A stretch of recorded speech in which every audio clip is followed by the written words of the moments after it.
listening to The Watchers, the show where two women from opposite ends of New Jersey watch TV and movies about friends. Christmas. I forgot there was Christmas in this movie. Yeah, I know. It fits for December. It's like we did it on purpose almost. I know, but we did it. There's a lot of Christmas in this movie. There is. That Friends thing I used to do to my best friend when I was growing up all the time.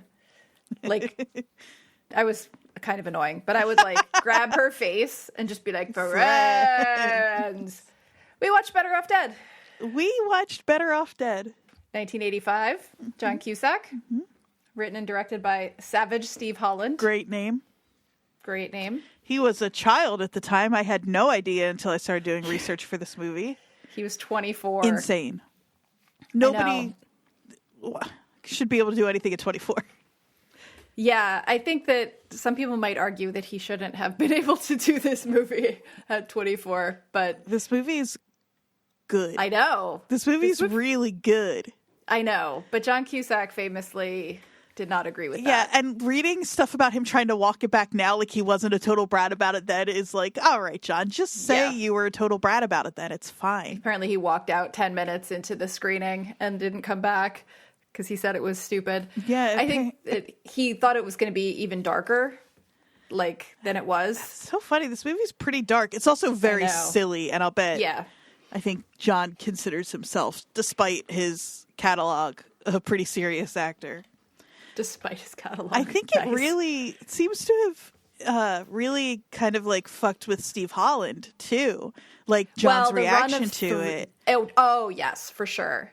And then the run of 3 movies that he did, this, One Crazy Summer, and what was the third one? You can tell how well it did. There was a third one right after it. What's it called? I lost it. How I Got Into College was the third one. And those were like his only 3 like major films. Then after that he went into like children's TV. And it's like pretty directly John Cusack's fault. Well, because I mean it's also the critical reception's fault. Well, like this did not do well in the beginning. I guess the story I'm telling myself about it is that he made these movies that didn't do well and that his lead hated being in. Right. Like I think like if you're in a band that the critics don't love, but you love being in it and your bandmates love being in it, you might be in that band forever. Right. But if your lead it's a lot singer cheaper to be in a band than it is to make it's a metaphor, Jodie. It's a metaphor. But I mean, this didn't do well in the box office. Imagine having your film career done by the time you're 30. I know. I mean, he's been successful, just not in movies. It's very strange. But yeah, like this didn't do well, and neither did the following 2 movies. So that was just kind of it. He says, though, that, like, Blockbuster is basically what saved his career and reputation. Yeah. Video stores. That's so funny. Yeah. Have you seen... I've never seen How I Got Into College. I'm assuming you haven't either. Have you seen One Crazy Summer? I did a long time ago. Isn't that funny? That, like, in my head, One Crazy Summer is fine, and this movie is the best. Yeah. My housemate watched Better Off Dead with me for the first time last night, and they love One Crazy Summer. That's their movie. So they were at the end of this. I was waiting, and at the end of this, I was waiting for them to be like, "Wow, I can't believe I spent so long not seeing this movie when it's clearly superior to One Crazy Summer." And they liked it, but they were like, "One Crazy Summer is still." And I was like, "Yeah, it's probably like whichever one imprinted on you as a child, or you imprinted on is your movie." I think for me, this one, because it had like at least the hint of romance in it, you know, appeals to like the Molly Ringwald side of me. Right, that makes sense. Yeah. This is not that the romance is not a big part of this movie, but no, but it's again, it's funny. It's not funny. It makes total sense that the movies you and I agree on that we have both seen a million times. This is also right in the middle, smack in the middle. It is smack in the middle. Yep. Yeah. It's the Venn diagram of John Candy and Molly Ringwald. It's a foolproof equation. It really is. It really is. Yeah. So, what's this movie about, Andrea? It's about ski in the K-12. This movie is about Lane Meyer, who is a teenager. Yeah. I forgot how really insane that is. Allowed to be in the 80s. I know it's heightened in this movie because everything in this movie is heightened. This movie isn't explicitly a parody of teen rom-coms. I think it's more considered a black comedy, and that's where it comes from. But it does take all of those tropes and just ratchets them up. So Lane is a teenage boy who has been dating Beth, and for 6 months he is obsessed with her. One of our first indications of that is when he goes into his huge walk-in closet, by the way. That's a very large closet. Yeah. All of his clothes are hung on hangers that have Beth's face on them. And I think in 85, now I could do that at home pretty easily and it wouldn't take me that long. But I feel like that was a big project. Well, it's canon in this movie that everybody owns headshots of each other. I love that. That's like currency. Everyone has headshots of their partners, their potential partners. It's just, everyone's walking around with headshots, handing them out to people. So funny. It's so bizarre. Anyway, he is also part of the ski, or he's trying out anyway for the ski team at school. And he finds out that Beth is dumping him for the captain of the ski team, who is a perfect 80s movie bully. His name is Stalin. Stalin, yeah. And he is like a combination of every 80s movie villain I've ever seen. Yeah. And he's got that ski lodge voice. Yeah. And the coiffed blonde hair. And the way his teeth come together is annoying. Everything about him. Yeah. I noticed that this time. Yeah. His teeth are weird. He's got rich yuppie teeth. So Lane decides, I know that we're not supposed to be editorializing too much as we're doing the breakdown. Mm-hmm. They are very light with, and we have traced, this is interesting, we have traced the way the movies we have watched talk about suicide. Yes. And this movie, it's just a joke. It's just a joke. Lane tries and fails. Lane considers killing himself many times. He never intends to go through with it, though something gets in his way to almost kill him comically over and over again. Yeah. I think there's 3 main attempted suicide scenes. Yeah. And so he decides that he is either going to kill himself or win her back by skiing the K-12. Yeah, the two ways that you cope with a breakup. Exactly. Everybody knows this. This is classic. Skiing contest or suicide. One of the two. And so he is sort of training with his friend Charles. In my head, his name was Booger in this too. He's just always Booger. I could not for the life of me remember his name in this movie. Charles DeMar? Yeah. Who wants to hold my clipboard? And they live in a smallish town, I guess, and he is obsessed with getting drugs. So I don't think he's ever done any drugs. He's doing whipped cream whippets, and he thinks the mountain is covered in cocaine. I think he is it's very, small town. Anyway, at the same time, his neighbors across the street have taken in a French foreign exchange student who appears to not speak any English. Right. Broad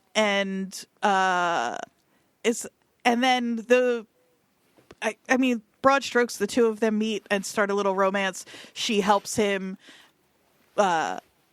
become confident enough to ski the K-12 successfily. She helps him his Camaro in one day. Yeah. She real shiny at the end of that day. Yeah. Well, she's French and can do anything. Yeah. She rules. And that's the plot. Then he does ski the K-12. Beth probably would take him back, but he has realized that he has feelings for Monique. And they drive off into the sunset together, and the movie ends with them at Dodger Stadium, which is the reason she came to the States in the first place. Yes. She's obsessed with baseball. And don't forget he has to fence Ricky for her honor at the end. Does have to fence Ricky, so she's living in a with the she's mom basically and been brought in son. as a sex slave. Yeah, she by the mother. Exactly. She is insistent that the two of them are gonna that she's gonna solve her little creep son's woes. And I mean, that's the plot. This movie it's all about the weird stuff that populates the plot. Like, I didn't even mention the paperboy.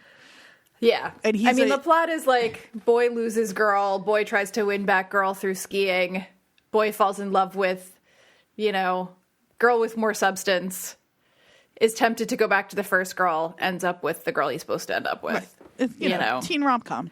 In between, there's like hamburger animation and, Howard Cosell jokes and a kid on a bike that definitely should have died when he fell off the mountain. And a Terminator-style child who cannot be thwarted. And blue goop with raisins that crawls off of a plate. I forgot about that. And I blocked out a lot of the food stuff, I think, because I have a thing about that. There's so much food stuff. And a little brother who literally builds a rocket ship and takes off at the end. Like, there's always a little brother or a little sister. That's what I mean about this movie, especially watching it through the lens of this vocabulary we've been building, because he is, in a lot of ways, just like the younger sibling. The precocious. I was specifically thinking of Some Kind of Wonderful, but there's one in also, Girls Just Want to Have Fun. Yep. I'm sure I'm forgetting others. They're just, but he's like the like heightened, absurd version of that. Yeah. Yeah, there's always a little brother or a little sister. Yeah. And it's just the surrealism that is just full on accepted in this movie is literally, I don't know how I forgot. Like, I didn't forget, but I don't think the focus of this movie for me was always the one-liners, the silliness. Mm-hmm. And I just kind of accepted that there happens to be like a claymation hamburger couple. Like, it didn't really faze me. Barney Rubble. And Barney Rubble wants to date Beth like everyone else. Everyone wants to date Beth, including the Flintstone character. That was the biggest laugh for me this time through. It's so funny. The part of this is not related to what I'm about to say. I'm a strange person. I think the things that speak to me tend to be a little bit weirder, and I wasn't born that way. It's nature versus nurture. You know what I mean? Right. And I think the reason that the weirdness of this movie maybe didn't register until watching it now through the lens of we're going to talk about this with people who maybe haven't seen it, that all of that really popped up for me. And it's because it just is like, this is the baseline. Like, we're talking about the movies that like kind of like formed who we are, and like so many of the movies we've talked about, I watched this movie when I was very young. Yeah. It's like if you grow up in chaos, you don't necessarily recognize chaos the way other people do. I feel like it's the same thing. Yeah. I mean, this came out when I was 10. 1985, like I said. I was -1. Shut up. We were both cooking at the same time, me in this movie. Yeah. Just to put a finer point on what you just said about the sort of trends, like, there was a little brother or little sister character in Legend of Billie Jean, Radio Flyer, Girls Just Want to Have Fun, Some Kind of Wonderful, not in Pump Up the Volume. It's interesting. He should have a little sibling who's trying to get into the basement all the time. I know, but that movie was so serious about itself that true. That comic relief of the like nerdy little brother or sister wouldn't have worked. That's a good point. And then I would argue that in Real Genius, Mitch is the nerdy little brother. But it's such a thing. It keeps coming back. I think we should just off the top just get this out of the way. We're not going to really talk much about Ricky in this movie. He's terrible in person as a human, as a character. Dan Schneider, who plays him. I was shocked when I realized who Ricky was. I totally didn't realize that he was Ricky. I don't know why it didn't occur to me, but... Well, I don't think I've seen... It's been a few years since I've seen this movie. Yeah. Though I don't know that it has been so few that I didn't know who Dan Schneider was and what a fucking deplorable human being he is. But it's possible. I haven't seen it since those, like, I'm saying rumors very lightly, but kind of came to light. Yeah, I don't think that I had made the connection that, like, it's not that uncommon of a name. Right. Like Dan, you know, like that it was the same person that played Ricky in this movie that is as creepy as the character he played. Worse, in fact. Worse, yeah, because he is in a position of power over minors. So we're just going to, we both read Jeanette McCurdy's book, Glad My Mom Died, and he is not named in that book, but it's pretty widely accepted that he is the creator, as she refers to him in that book. So we're just going to put that aside. And I think he's one of those people where, like, it seems to be that every allegation has proven or will prove likely to be true. So, and that there's, like, it's one of those things where, like, one person came forward and everybody was like, well, yeah, we all knew he was a creep. It's like, great. Cool. Yeah. Good job protecting minors. Yeah. Nickelodeon famous for doing a good job protecting minors. Anyway, Exactly. so fuck that guy. Fuck that guy. Yep. We're going to move on. We kind of started to talk about this. The first thing that really hit me was how many surreal moments there are in this movie. Like, the food moving, like, crawling off the table, and how accepted all of it is in the... Yeah. Because some of it feels like it's in Lane's... Also, he's got the best name of any 80... Like, Lane Meyer. Lane Meyer. John Cusack gets good names, because Lloyd Dobler is also a good name. Oh, yeah. But, Lloyd Dobler is a great name. But yeah, Lane Meyer. Because some of it is in Lane's head. Obviously, there, you know, the scene when he's drawing in the cafeteria and the pictures come to life and he's screaming at it. I love that scene. It's very good. Drawn by the writer-director, Savage Steve Holland. Oh, that makes sense. Went to Cal Arts for animation and then ended up getting into film. That makes sense. Like with the opening credits and knowing One Crazy Summer has like a similar feel. So some of that is in Lane's head, but then other stuff like his mom's cooking. Everyone's experiencing it. Yeah. And everybody, like, they know her food is gross, but I don't think they like when his food crawls away, the first one is the bacon. And her explanation of why it looks like that is that she boiled it, which wouldn't make it green. Like, there is a little part of me that feels like, is this a movie where a town is secretly overcome by alien goo? And that is I thought you were going to say there were ghosts. Leading to no ghosts in this one, I don't think, but alien goo maybe. Alien goo, yeah. Okay. And they can't see it. So when they're looking at the bacon, they're seeing gross boiled bacon, but they're not seeing the blue goo. And only we are. That seems very complicated. And it explains so much about this movie. I mean, an alien influence would explain a lot about this movie. And for sure. Why the younger brother is building the spaceship and the laser so he can go battle the aliens and save the town. Right. You know what? I kind of buy it. Yeah. But, like, that's what I mean about the surrealism. Like, at the end, the space shuttle just takes off through the roof of the house. Like, nobody questions that. Nope. It's just part of it. Yeah. No, there's so many just blatantly accepted ridiculous moments. Mm-hmm. Like the fact that kid's fall on his bicycle off the mountain goes on for so long. He is so high up. Yeah. And he, like, bounces off of things and just, like, and then he just gets up. Again, he's a Terminator-style child. Is he an alien?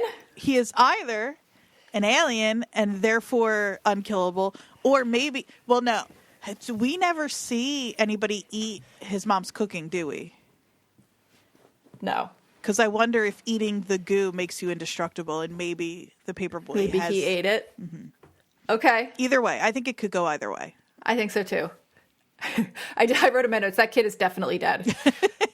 Should be. Yeah. Yeah. There's just so much that's not... unrelated. You said that the thing that got you this time was the Barney on the TV. Mm-hmm. That was your biggest laugh. Weirdly, my biggest laugh this time was Ricky chasing the balloon.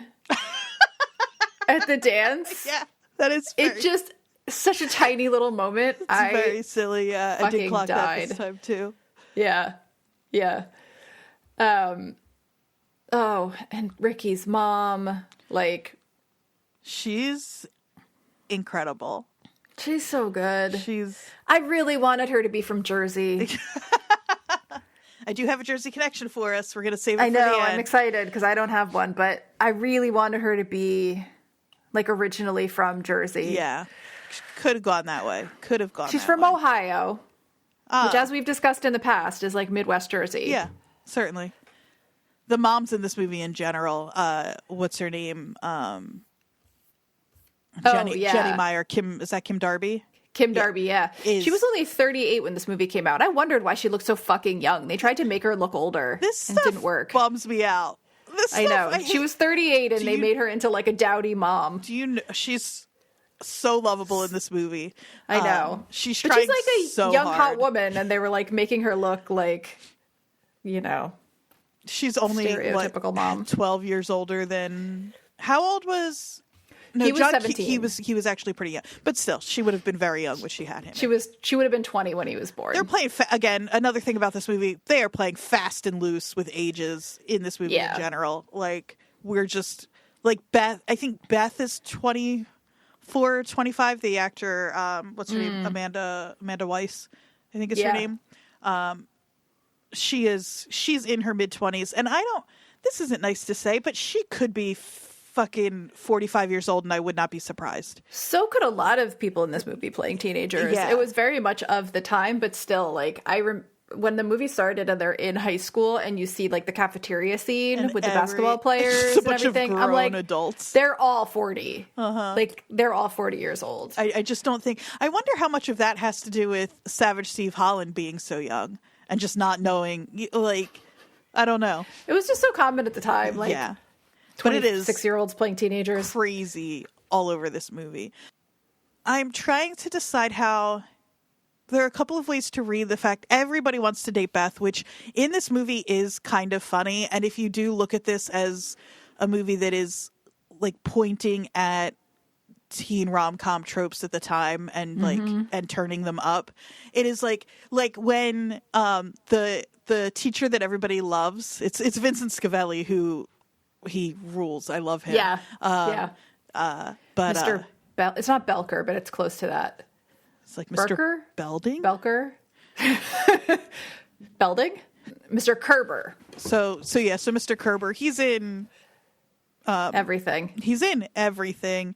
But before we get into him, because I do want to talk about him, the actor, because I love him, but he keeps Lane after class to ask if he can take Beth out on a date. Yeah. And it doesn't feel, it weirdly doesn't feel predatory. Like, it almost feels like it's like... Because we're all in on the joke, right? Like, the mailman asks, a cartoon on the TV asks. That's also Taylor Negron. Yeah. Yeah,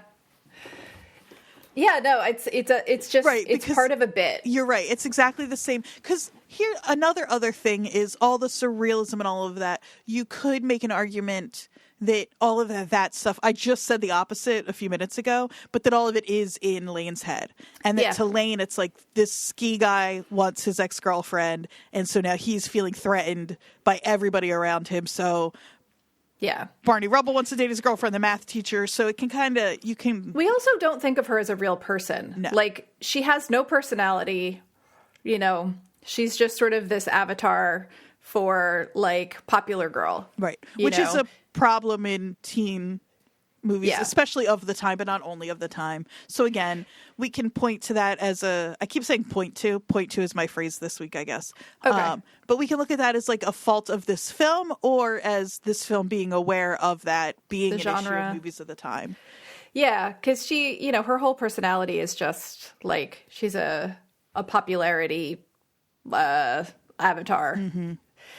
I can't get over the headshot thing. Just everybody had headshots. Yeah. And we're trading them around, and she already had the ski instructor's headshot, because that's how to take out the picture of Lane and put it. I know. It's just everybody's handing out headshots left and right. other things in this movie.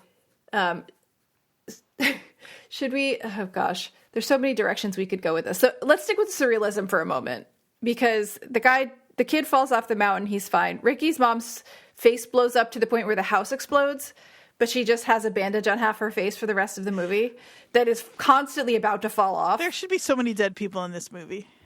Yeah. Oh yeah. Yeah. He drives the car into a pool of water, or a pond of water. There's like a swan that ends up in the car with them. Like, there's so many little bits that I forgot about. It's because that's the whole movie. It's the plot doesn't really matter all that much. Yeah, it's like a structure around which to add bits. Mm-hmm. Which I guess I understand why, if John Cusack thought that he was in a black comedy about like dating movies and suicide, and like to see it played so silly. Yeah, I don't know. What must it have looked like while they were shooting it, though? Yeah. Very interested to know what he thought this movie... Well, and I think Steve Holland does say, like, I don't know what he was seeing when we were shooting, because it's not like it was that different from what they were actually working on. It is a very young well, it's not just a young person thing, because I'm this way too, but I think, like, when he's in it, right, I imagine he's making the movie, he's not thinking about people watching it. And then he's because he was seeing the dailies too, apparently. Yeah. So I mean, the tone can be really kind of altered in editing in some ways, but still. To an extent. They can't create something that's not there. Yeah, and so I wonder if what really happened was he sat down with a bunch of people and heard them laughing at him and didn't... And, like, then let's see. He walked out in the first 10 minutes of the movie. So in the first 10 minutes of the movie, we have the opening cartoon. We see his bedroom covered in pictures of Beth, right? Mm-hmm. We see the scene with the broken windows in the garage. The dad comes out wearing his mom's robe. We see the breakfast scene with the bacon. And we see, let's see, the heads on the hangers, the cereal boxes. We meet Badger, the brother. I have huge news. What's that? What the fuck? Guess what's happening at Bergen Pack on January 26th of next, like, in like a month and a half? What? A screening of Better Off Dead with guess who? John Cusack. What?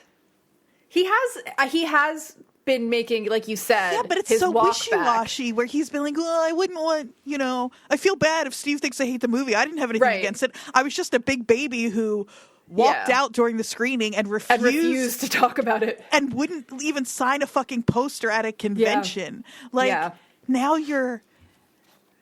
Wow. Maybe he is feeling like he needs to be back in the... He did, so... Shocked. Do I have to go to this? You might have to, and report back. Yep, there are a handful of tickets left. There is, in fact, a front row. Oh my God. Single seat for $235. Oh God. Wow. If that wasn't the beginning of the semester, I would totally come down. I can get one further back for $55. If only we had that sock money, we could write it off as a business expense. God, I want to go so bad. It's here. Okay, like I said, I do have a Jersey connection, but here's another one. John Cusack is screening Better Off Dead, a movie he has famously hated for 30 years, in Jersey next month. That is a Jersey connection. Wow. For sure. Ooh, Bret Michaels is going to be there in 4 days. It's come all the way back around because Bergen Pack, nobody cares about this, but Bergen Pack is located in Englewood, New Jersey, which is the town I was born in. There you go. There we go. All right. Brought the Jersey connection all the way back to literally me. Okay. John Cusack. Yes. He hated the movie, loves it so much now, can't get enough of it, can't wait to share it with everybody next month. Wow. He's so excited. Yeah. Mm-hmm. A lot of station wagons. A lot of station wagons. Love a good station wagon. It always feels good to see the cars in these movies. I know that's a little thing, but I'm always like, sends me right back. My high school boyfriend had a yellow station wagon. We called it the Yellow Submarine. Amazing. My Nana Pop had a maroon one forever. Just nice. For so long. Yeah, there was some good cars in this movie. Mm-hmm. I mean, the Camaro is obviously the focus of it, but I think the incidental cars are even better. Oh, that tasty Camaro? Yeah, the tasty Camaro. Yeah, that she miraculously fixes in a day. I will say, okay, one thing I do want to talk about in this movie is, so we just talked about Real Genius, right? Mm-hmm. Oh, side note, the guy who plays the driver of the car who talks like Howard Cosell was also in Real Genius, which we just watched. Interesting. Yeah, he was... is he one of the buddies? He's one of the guys when they get to the party with the beauty school students. Okay. He's standing next to Mitch in that scene. Oh, cool. I can't remember where else he is in it, but if he's, yeah. But either way, I like that. I like that little crossover. Yeah. Something that is just a side note from last week that I forgot to talk about that I wanted to very much is, did you read who Jordan became the inspiration for? No. I don't think so. Were you a Chippendale Rescue Rangers fan at all? I mean, fan might be too strong of a word. Did I watch it? I think so, yes. So, but you probably didn't have a crush. Gadget wasn't one of your cartoon crutches. Wasn't one of your cartoon crushes then? No. Okay, like any young person watching that show with a heart and a mind. She is directly inspired by Jordan from Real Genius, which doesn't mean anything to you, but some of our listeners are freaking out right now. That's awesome. Yeah, it doesn't mean anything to me, but... So I do want to talk about Monique a little bit, though, because one thing we talked about last week was Jordan as a different type of female character than we had seen at the time. Right. And Monique is also... Monique is too. Yes. I mean, her French accent notwithstanding. I think when I was a kid, I thought that was a real French accent. Wait. Hold on. Am I making news? Is she not? I know the actor isn't French. I know that. She's not a French exchange student? Oh, no, she is in the movie. Yeah. Yeah. Okay. But, like, that was, like, what a French... like, I thought in my brain as a child that was a French person.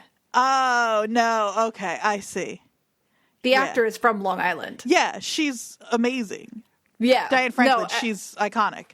Yeah. I did not, as a child, realize that was not a real French accent. I see. I don't think I thought about it. I think I assumed if you had an accent in a movie, that's who you were. Yeah. Yeah. I was just going to say Monique is, I think, one of the reasons, like, we've been talking a little bit about why we attached to certain movies, right? And so how this one is sort of the in-between of the Molly Ringwald and the John Candy. But also, I think that the movies that I attached to had this sort of... Tomboy is the wrong word, but we have talked about the tomboy thing before. Yeah. But like, that's what's kind of cool about Monique. She's not a... Because it would be easy to make this movie the girl next door who he's supposed to be in love with, and she's a cool tomboy. Right. Like, we've seen that. Right. And we've seen other examples of this type of character in Jordan from last week, in Watts from Some Kind of Wonderful. Totally. But Watts was like a little bit of a broken character, and Monique is not. Monique is put upon, but Monique is sort of like very much stands on her own. Yeah. You know, she fixes the car. She has a better arm than he does. Like, you know, she comes to the U.S. to go to Dodger Stadium. Like, as a kid who loved baseball. Oh, yeah, that makes sense. Like, really, really, really loved baseball and fully understood the idea of, like, going to another country to, like, see, like, I remember growing up and being like, oh, I live in America where all the baseball stadiums are. She had to come here, you know?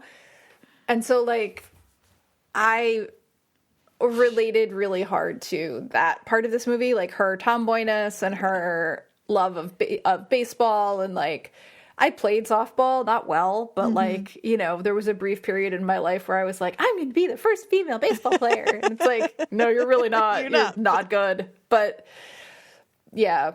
So having that, like, we have Beth, who's just like a flat, like, Beth is as uninteresting as the cardboard cutout of her face. Exactly.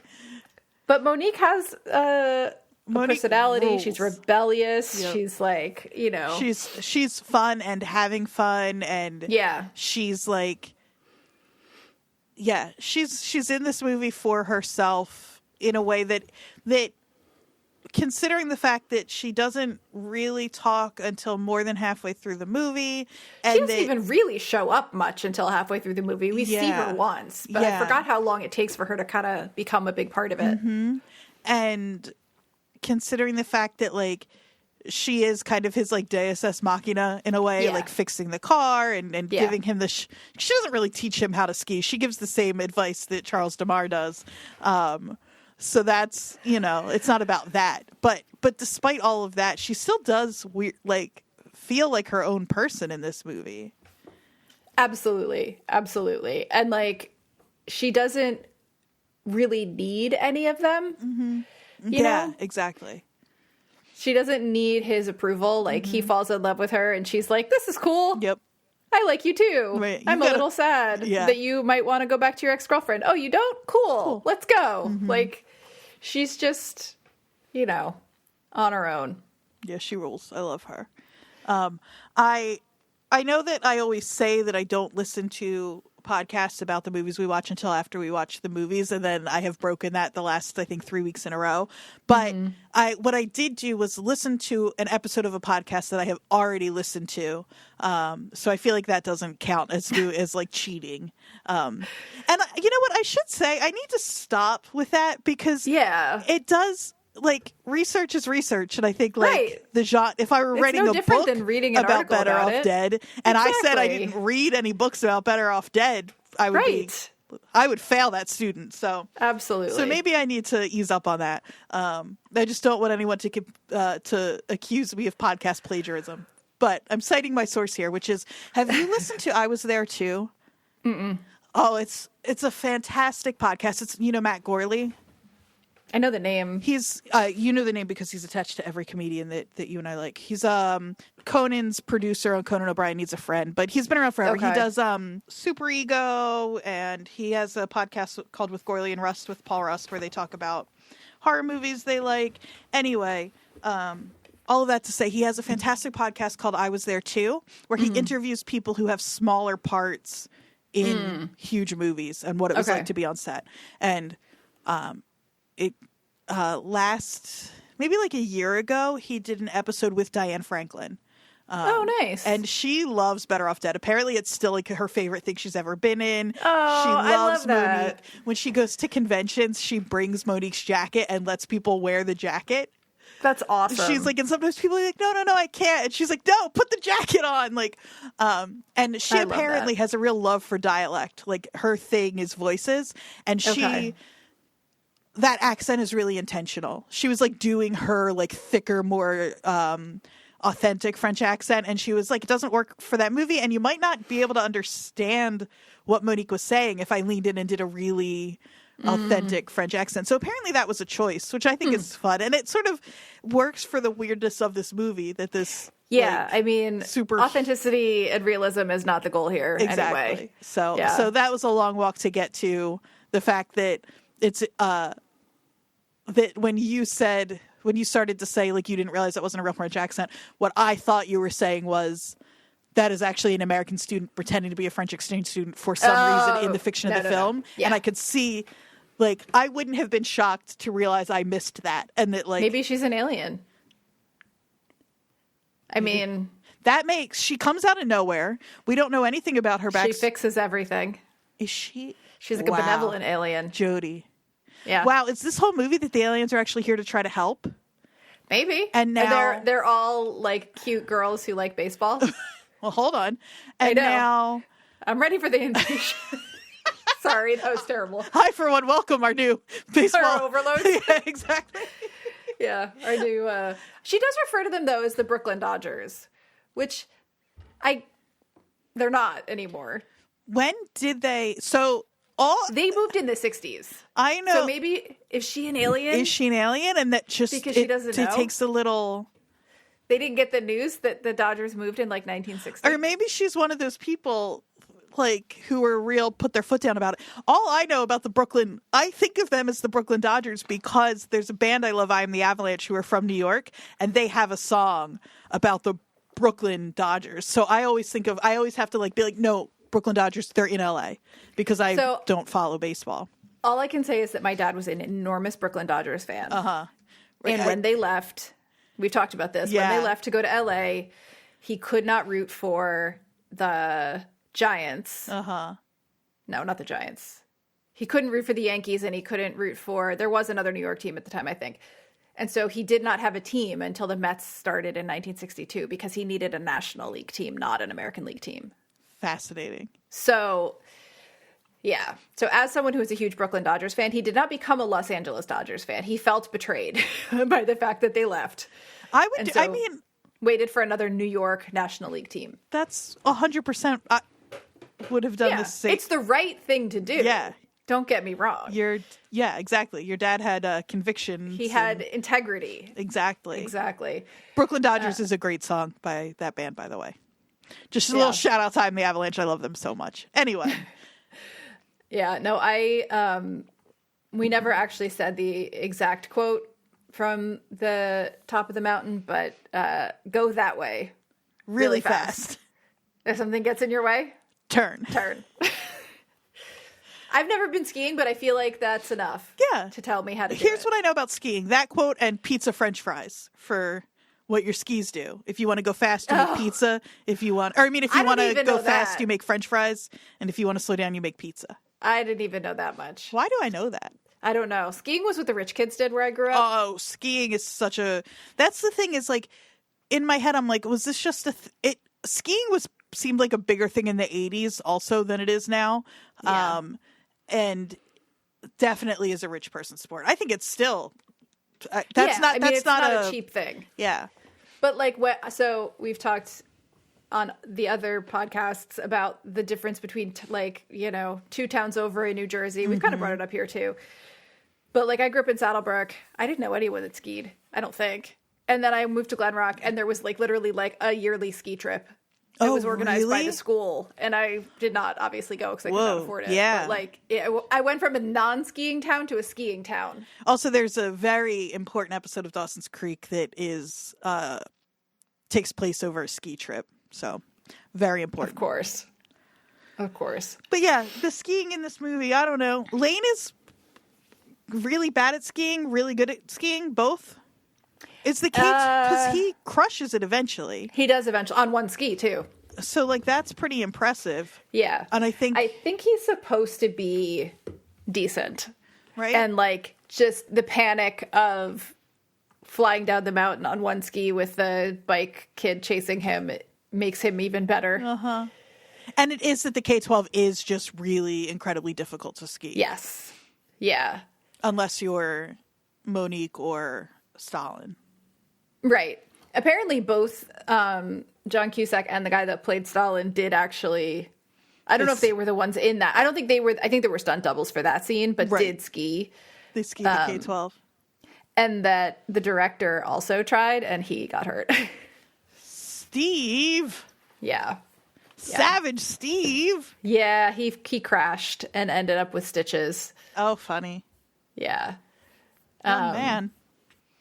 So speaking actually of Savage Steve Holland, we talked about how he had like three movies, and then kind of because none of them were big successes, he went into children's TV. He went to Cal Arts because he was interested in animation. Do you know about the Henry Winkler of it all? I was just going to ask you that. Isn't that cute? Love this. I love it too. Man, I love Henry Winkler so much. I know. He's the best. Tell me about Henry Winkler. So, okay. This is the Savage Steve Holland and Henry Winkler story. So Steve went to Cal Arts. And he says, because everyone else seemed to be interested in movies, he kind of picked up the urge by like osmosis. One day he told, this is from an article in Fast Company, one day he told a friend the heartbreaking story of a birthday party he'd thrown as an 11-year-old, which nobody showed up to except a drunken clown. This sounds like a Chris Gethard story. I was going to say, this feels like yeah. I just feel like it's a thing where it's like, yeah. Everybody in Jersey has had a party where nobody shows up but a drunk clown. But a drunken clown, yeah. So we get it, man. Yeah. But so that friend suggested he make the story into a movie, and he made a 7-minute short called My 11-Year-Old Birthday Party. He borrowed equipment. Yeah, he borrowed equipment from the live action department and realized he liked live action better than animation. It played at some minor film festivals and then opened the inaugural LA Film Festival. And so the reason that Henry Winkler gets involved is because it ran right before Eating Raoul, which was like a really anticipated film. And so all the like hip LA people were there, including Henry Winkler. And so Henry Winkler took him to lunch and said that the film was really funny. Steve Holland was like, it's supposed to be sad. I know. But he thought it was hilarious. And so he asked if he had any other sad stories about his life. And he was like, yeah, of course. So many.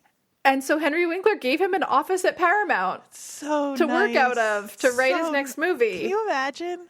I know. Just like making this movie on a whim and then it gets picked up. I love this story. I know. And I love Henry Winkler. I know. He's the best. Yeah. So that's the Henry Winkler of it all. So he's been in our podcast twice because he's the lovely principal in Scream as well. Yes.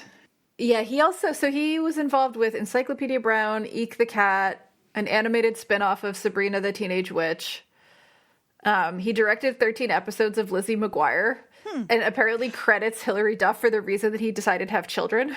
He said, I started having children late, and the reason why finally was Hilary Duff. Before I was working with her, I never wanted to have kids. And then I was like, this kid is so sweet. If there's a chance that a child could be as nice and adorable as this kid is, you know what, honey, we're going to have kids. Now I've got 4. That's really sweet. So Hilary Duff is the reason that 4 children exist in this world. That's amazing. One more thing about Winkler, too, is that he's the one who put John Cusack in front of Savage Steve for the movie. Yes. Yes. He had so far not played any leading men. Right. He was only the nerd in the... is it Fast Times that he was in before this? 16 Candles. No, 16 Candles, I'm sorry. But yeah, so this script had a lot of his own actual life in it. His actual girlfriend in high school left him for the captain of the ski team. Perfect. Apparently, I was looking at a different article, but he said that 6 years after the movie came out, his ex got in touch with him. Yeah. And said, I've been in therapy because I saw your movie and I had no idea. And she sent him cookies. I don't know. I don't think she needed to do that. No, I don't think so either. But that's a pretty good, if you feel guilty about something, send people cookies and then have your guilt be washed away. I think that's fine. He also apparently, like half jokingly, tried to kill himself. Yeah. Did you read that? Yeah, that he was, I get the impression, so the story goes, he was in his garage with a rope around his neck, he tied it to a water pipe, and he was standing on a trash can. And my guess is it's a very, like, emotional teen thing to do, to be like, no, I'm not going to try to kill myself, but I want to stand here and feel dramatic. Yeah. And then his mom, and then the pipe broke. Yes. And it was a water pipe, did I say that? And so his mom came in, and I think he says I was... basically drowning in a trash can. Yeah. Yep. She came in and started yelling at him for breaking the pipe, which is what, that's a really dark but funny scene too, where in the movie that the parallel of that scene is his mom comes in and opens the garage door because she's vacuuming and knocks him off of his perch, and Lane is hanging and she is oblivious. Apparently, Steve Holland's first job was also at McDonald's, which is where the fast food part of it came from. That makes sense. Oh, pig burgers? And his mom in real life apparently gave him TV dinners for Christmas one year. What do you think that's about? Because man, did that bum me out. I mean, TV dinners were ubiquitous in the 80s. We ate them. Yeah. Oh, yeah, of course. Which now you look at them and it's like, why were we all eating that? And obsessed with kids' cuisine. Yeah. That mom, I know we've already talked about her and we have moved outside of the movie, but she's so good. When she invites them over for that FRONCH dinner. I love it. FRONCH fries. FRONCH dressing. FRONCH dressing. She's perfect. She's perfect. Yeah. She is delightful. Let's see. What do I have here? We don't have a Roger Ebert review of this movie, do we?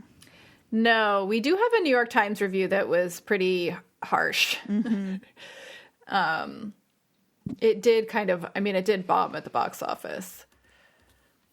But apparently it tested really well. Did you read about that? Yeah. The movie tested so well that they sent him on a college tour to screen the movie because with that demographic, 18 to 25 or whatever, which is, that's the demo people, 18 to 34, I think now, whatever, but is the demo they were chasing.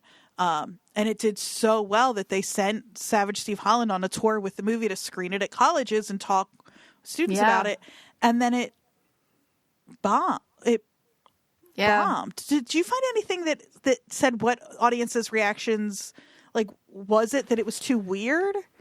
I don't know. But yeah, it did not earn a lot of money until it became a video store regular It is fascinating choice. The way some movies just don't, even if you expect them to, even if they've given every indication that they're going to. Yeah. They sometimes just don't pop.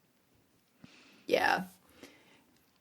And it's surprising given that there's literally an Eddie Van Halen reference in it, which in 1985, I love that they actually had the hamburger playing the Eddie Van Halen guitar. It's so good. It was so perfect. It's really good. Gee, I'm real sorry your mom blew up, Ricky. So many good lines. Okay, can we talk about... we talked about Kim Darby. We talked about Diane Franklin and how she's from Long Island. Ricky's mom was played by Laura Waterbury. Chuck Mitchell, who plays Rocco, was Porky's. And Porky's, in Porky's Revenge. Oh, Beth, real quick about Amanda Weiss. Mm-hmm. She was Freddy Krueger's first murder victim in A Nightmare on Elm Street in 1984. What an honor. And in a scene in Better Off Dead, at the dance, there's a character that walks behind her wearing a Freddy sweater. Funny. Yeah. Very fun. Fun and funny. So we do have a Siskel and Ebert review, but it's from their show. We don't have a written Roger Ebert review. They gave it a 2 thumbs down. Ooh. I'm going to play the audio here, Jodie, for our listeners because it is... I love whenever these two get riled up. There are all those clips of them fighting and being in disagreement, but I really love when they're in agreement and can just get indignant together. Yeah. So I'm going to play a bit of the review here. Just to take one little element in the film, this kid who rides by every day breaking the window is even in the last shot of the movie as if he is some kind of Fellini-esque alter ego. Don't use the word Fellini anywhere near this film. I'm sorry. I really must apologize to Fellini and to Eugene for doing that. This is a real bad movie, and I think you put your finger right on it when you said you could barely remember it. If I had totally forgotten it, I'd be a happy man. Very good. If I could have totally forgotten it, I'd be a happy man. Oh, my God. It's a new definition of a bad movie. Wow. So yeah, so nothing written up, but it did make the show, and they hated it. Well, they're not always right. No, and I wonder if you asked Ebert now, because sometimes he comes around on a movie. Yeah, that's true. You never know. I wonder, I know we can't ask him now, but it seems like the kind of movie where maybe looking back he'd have a little more sense of humor about it. Yeah, totally. Okay, I want to talk about E.G. Daily. Because this, to me, opened up a huge, like, world in learning this. I cannot believe I did not realize this. So, E.G. Daily, also known as Elizabeth Daily, is the singer at the dance that sings the title song Better Off Dead, right?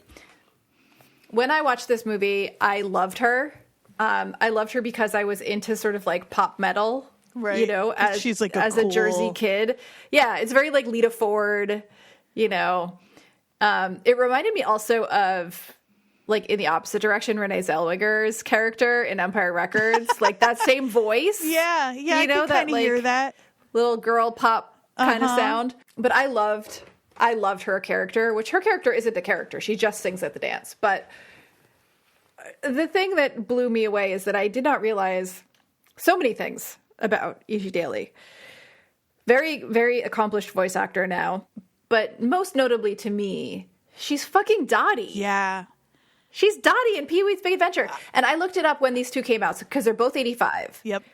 This came out either 2 weeks before Pee-wee or 2 weeks after. I think it was after, but I could be wrong.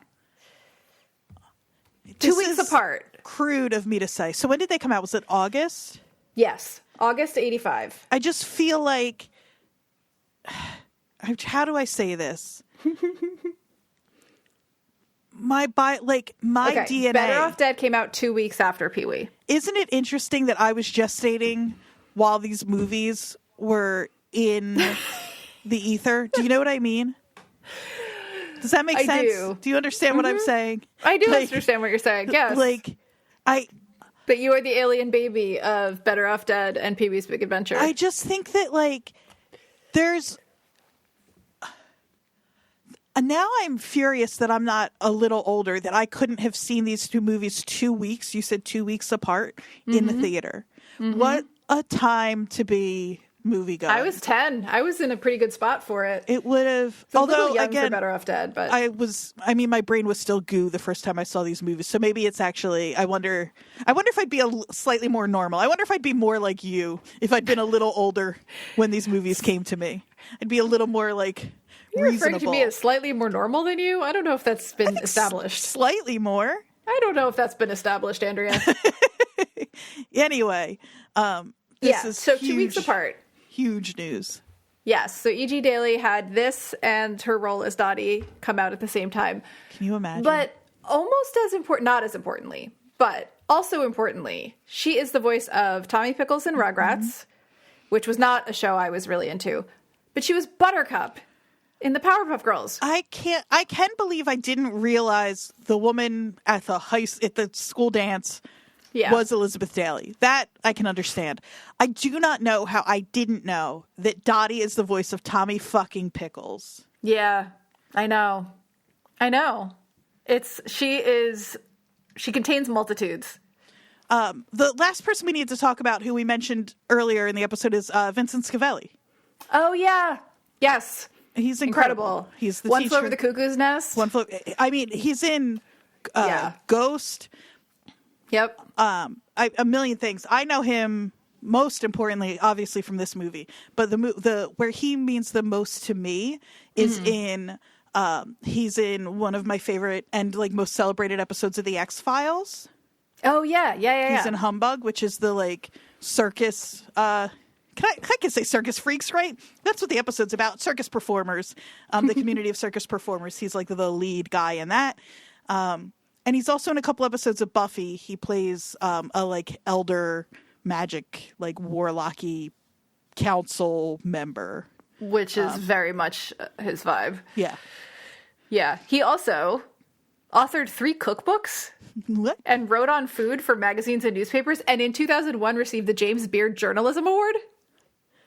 Is he the most fascinating person? Yes. Unfortunately, he died in 2005. Yeah, something I didn't know about him is that he apparently moved to Italy in the later part of his life, and so all of the most of his movies from the last years of his life were Italian.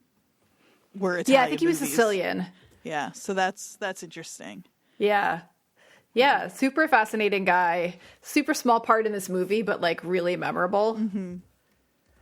That's another funny thing is that like everybody loves him, but he's not really it's funny because he's not doing anything to be the like cool hip teacher.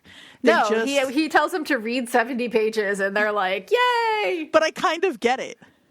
It's just it's such a weird, it's one of those many we won't even get to mention moments where it's like, why? Mm-hmm. Why are you making this joke? It's hilarious, but like, why? This didn't need to be here. Where did that come from? Yeah, but it's still so perfect.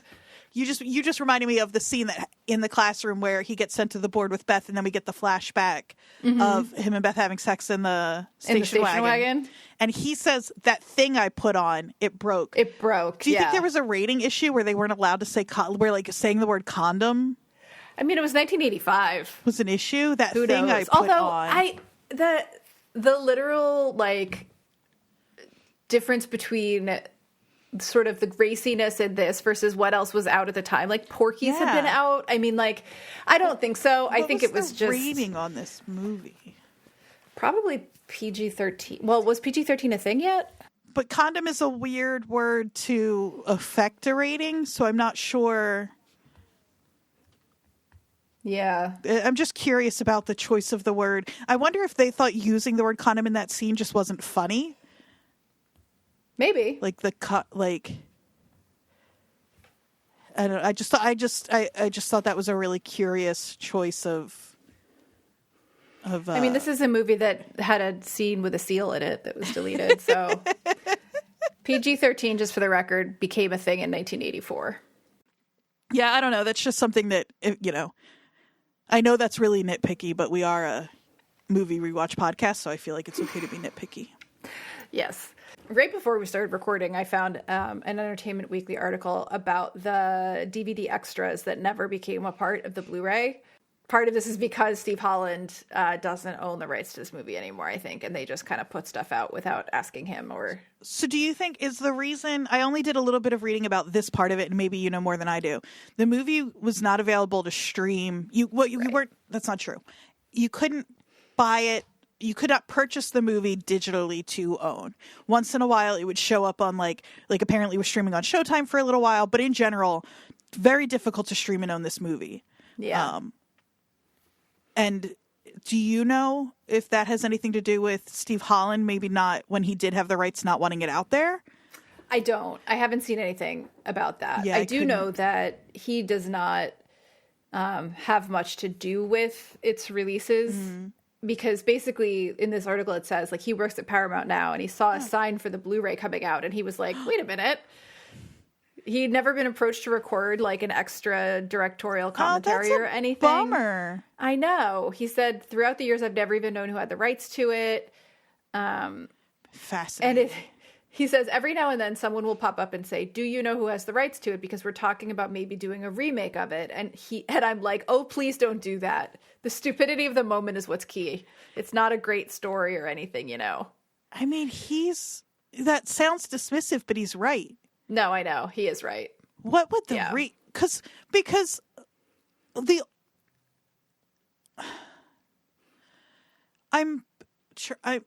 a remake of this movie, this movie works because of how absurd it is, and because of all those surreal moments you talked about. And because it's 1985. And if you remake this movie and include all that surreal stuff, then you like, what does the update of that look like? Yeah. It's so time dependent on like totally. It's so context dependent. He said, it's sort of like my baby that got taken away when I went to film prison. Oh. No one liked Better Off Dead when it first came out, so they just took this movie away, and it's been out there in the ether, and it just shows up every now and then in a new box. That's so... And again, a lot of this... Because I think, too, one of the things is the movie bombed, and then One Crazy Summer was already in production to some degree, but they pulled back on it so much of the marketing of that movie. So that movie was also destined to fail. Mm-hmm. And I wonder if they hadn't done that, Right. I wonder if One Crazy Summer would have been a little bigger. Yeah. It did better than despite that, did better than Better Off Dead. So I wonder how much better. Right. It was like by $3 million. But that's interesting considering how much they put behind Better Off Dead. Yeah. And it still did poorly. That a movie that did better, slightly better than Better Off Dead without really any support, what that would have been like. Right. I mean, this definitely feels to me like a movie written by a 24-year-old, though. And that, like, I don't know. It did test really well. Yeah. With people of that same age. With people of that age, yeah. I mentioned there were some deleted scenes. Mm-hmm. I am dying to see these. I have to tell you. Are they not anywhere online? Are they only I do not believe they are. Okay. So, the first one, I'm so excited. I really hope that I can find this someday. So Lane plays a saxophone in this movie, right? Mm-hmm. In his original script, the only song that Lane could play was the theme song from the show Flipper. Perfect. And so there's a scene of him in music class where the teacher noticed he's not playing the song everyone else is playing, but he's playing the theme song to Flipper. Mm-hmm. Perfect. And then it gets better. Everyone is looking at him like he's an idiot. This is from the Entertainment Weekly article. Everyone's looking at him like an idiot, but then you cut to someone clapping, and it's a seal. It's perfect for this movie. Why would you not include that? It's incredible. Do we ever see him play the saxophone in this movie? Yeah, at the restaurant scene when it's their date night. Right. He plays it for her. That's right. Yeah. There's one other that I also really want to see. So it's just the absurdity of this is so good. Okay, so at some point Lane is talking to Monique and says, my mom got into this really weird cult and she's all better now or something. But then he dissolves in the script. He dissolves to her, the mom, in an airport, and she was in the cult of Gumby. She was in a Gumby suit handing out leaflets. Remember I'm so sad these two scenes don't exist. Remember when I talked about last week Napoleon Dynamite ushering in that like random XD, the oversaturation of like totally random humor? Yeah. Better Off Dead is the precursor to that. I agree. 100%. Like, it has 100%.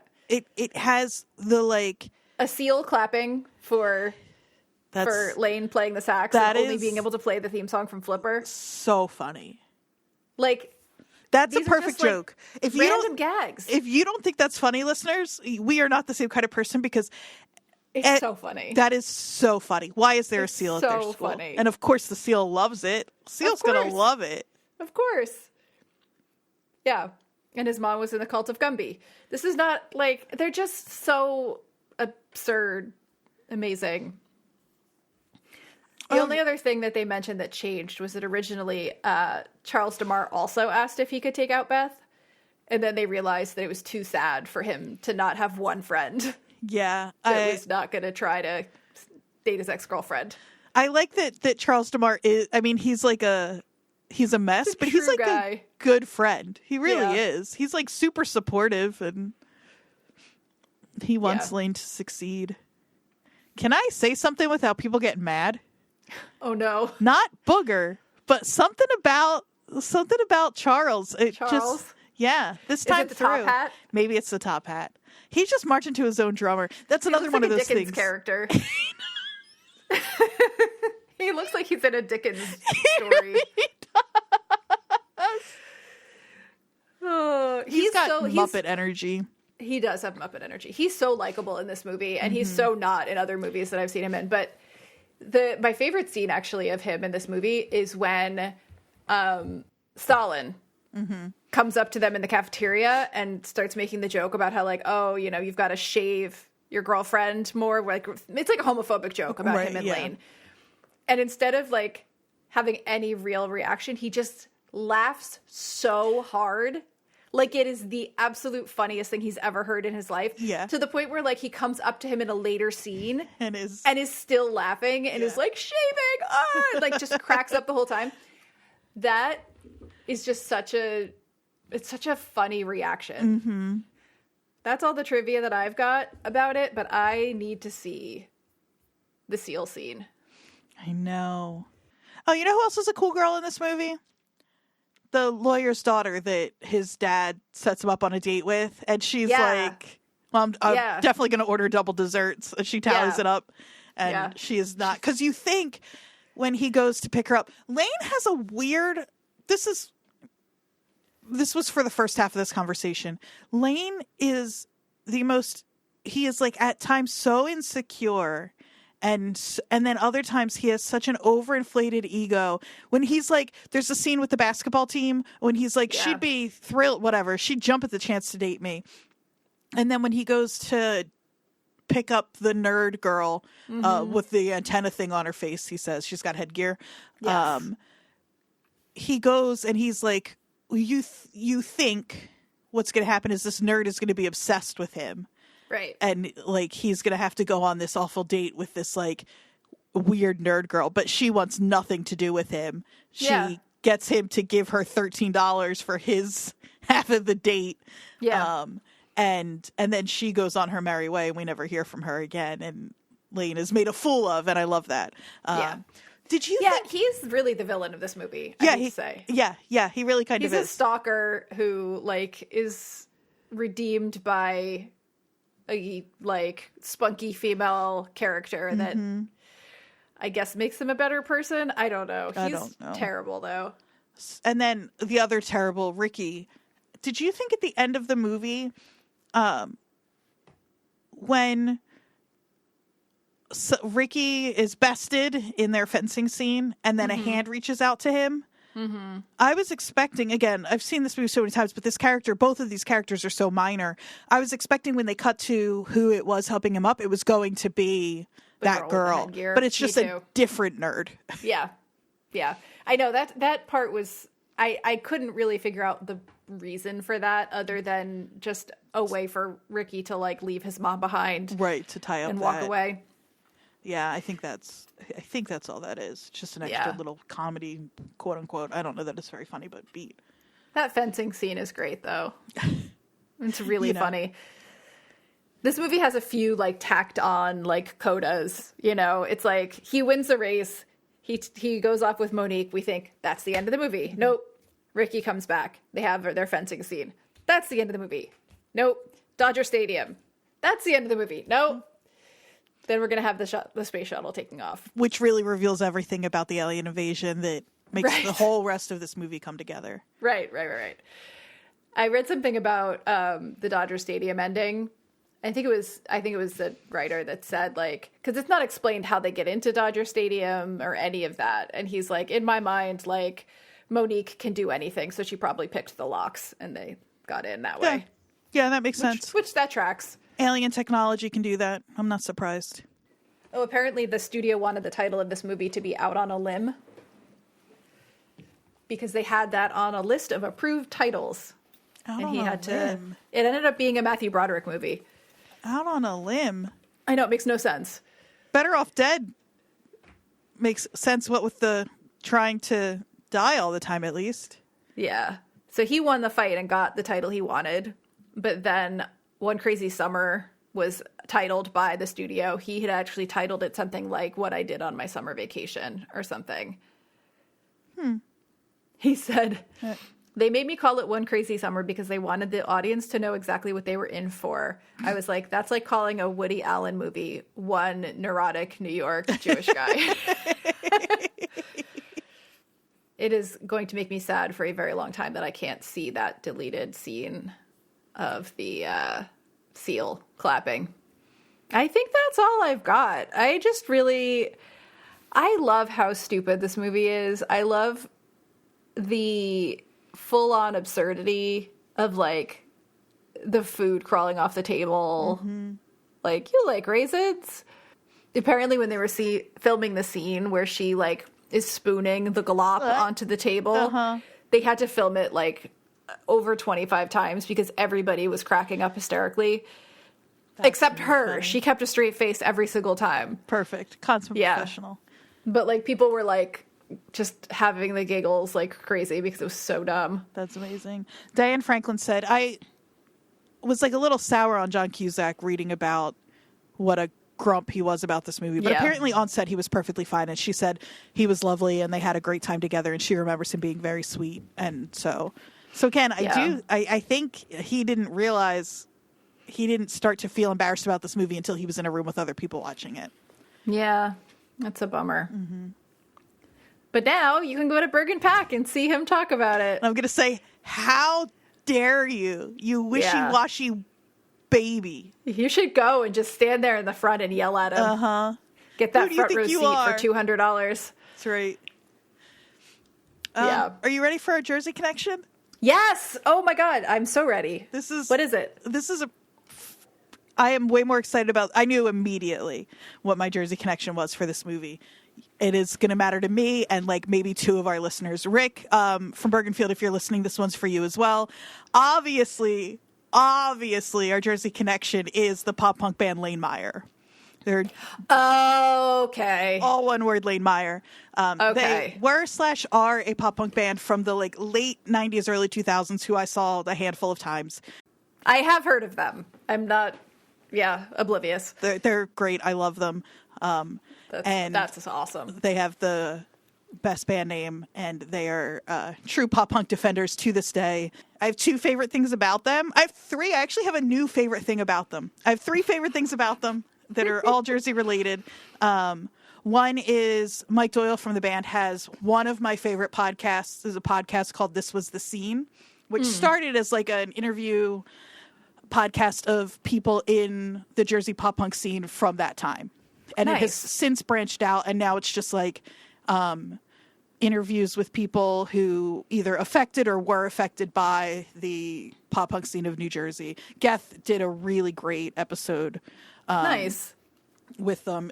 Tons of people have been on it. It's if you're into pop punk at all, even if Jersey isn't your home base, it's so worth a listen. It's incredible. I love it very much. Cool. So that's one of my three favorite things. My second of three favorite things is that so much of their merchandise is just them taking Midtown merch and re-skinning it as Lane Meyer merch and then like tagging the guys in Midtown to mess with them about it. It makes me like Midtown. My favorite one is Midtown has a shirt. Midtown saves is like it's like a Midtown phrase. Like if you like Midtown, I have more than one shirt that says Midtown saves. And they have a shirt that is the exact same font and color scheme. And it says Lane Meyer slays. That's great. I'm so sorry, listeners. I said to my housemate upstairs, I was like, poor Jodie and our listeners. Like, this is just for me and I have to do it. It's totally fine. It makes me very happy. I support you. The third thing is, and this is maybe more interesting to people who don't have like obsessive New Jersey pop punk history knowledge, but are aware of like a band. So the Gaslight Anthem, which is Brian Fallon's band, before Brian Fallon was in the Gaslight Anthem, he for a very short period of time was in Lane Meyer. Nice. And I today just heard for the first time, I don't, who knows, but I think I just heard for the first time on the NJ Pop Punk Archives, shout out to New Jersey is the World Friend family, extended New Jersey is the World family, Joe Polito, who has collected so much music from... What an incredible archive that is. It's music and show flyers, like ones that I remember having. Like he is just, what's the word? He's doing the Lord's work. Like, truly. I heard a song that from Lane Meyer when Brian Fallon was still on it, and it is very interesting to hear him just sing over a straight pop punk track. So I'll link to This Was the Scene and Lane Meyer's social media and that specific track with Brian Fallon. So if you want to do a little New Jersey pop punk deep dive, you've got some... Why would you not want to do that? Exactly. Some resources to do that. Yeah. So shout out Lane Meyer. Awesome. That's awesome. Shout out This Was a Scene podcast. Shout out Joe Polito. Shout out NJ Pop Punk Archive. I think that's everything. That's awesome. I love that Jersey connection. I think that's my favorite Jersey connection we've had. I mean, it's an after the fact one that doesn't really have to do with the movie, but it's still really good. Exactly. Yeah. All right. Well, what a movie. What a movie. What do we do now? Talk about next week. We talk about next week's movie. So our movie for next week technically is your movie, but all of these, as we have spoken about before, are our movies that we have avoided talking about because we've both seen them. We, I think, collectively agreed that we couldn't let this month go by without doing a Kevin Smith movie. Totally. So why don't you tell us which one we're going to watch? We're going to watch Chasing Amy. I love all of Kevin Smith's movies. Many of Kevin Smith's movies are very important to me. Yes. We can't not watch the movie about a queer woman from New Jersey on our Queer Women from New Jersey podcast. Right. Like a lot of people talk about and we have talked about this idea of your like early queer awakening kind of movies or whatever.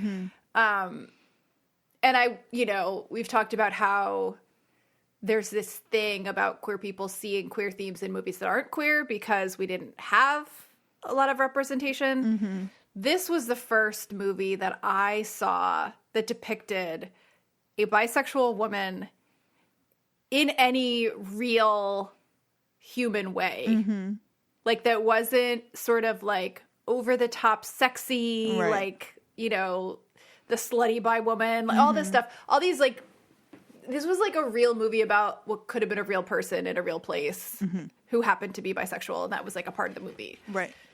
So when we were talking about which Kevin Smith movie to pick, I think that was the reason that this one ended up as the top choice. Not because it's like the best one, but because it's the one that relates the most to what we talk about already. Exactly. Yep. I'm excited to talk about it. I am too. Where can we watch it? Oh, great I didn't look that up. Chasing Amy. YouTube for $3.79, Amazon Prime for $3.79, free on Pluto TV. Oh, there you go. I'm so excited. The goatee in this movie is a character of its own. Yeah, it's not great. It is not great. Yeah, so next week we'll be watching Chasing Amy. You can find it all kinds of places. In the meantime, you can find us at WatchersPodNJ on Instagram. You can email us, WatchersPodNJ@gmail. You can find Jodie at Jodie_Mim on Instagram. I'm at AQ Andrea Q on Instagram. Thank you so much for listening. We will see you in Jersey. We will see you in Jersey.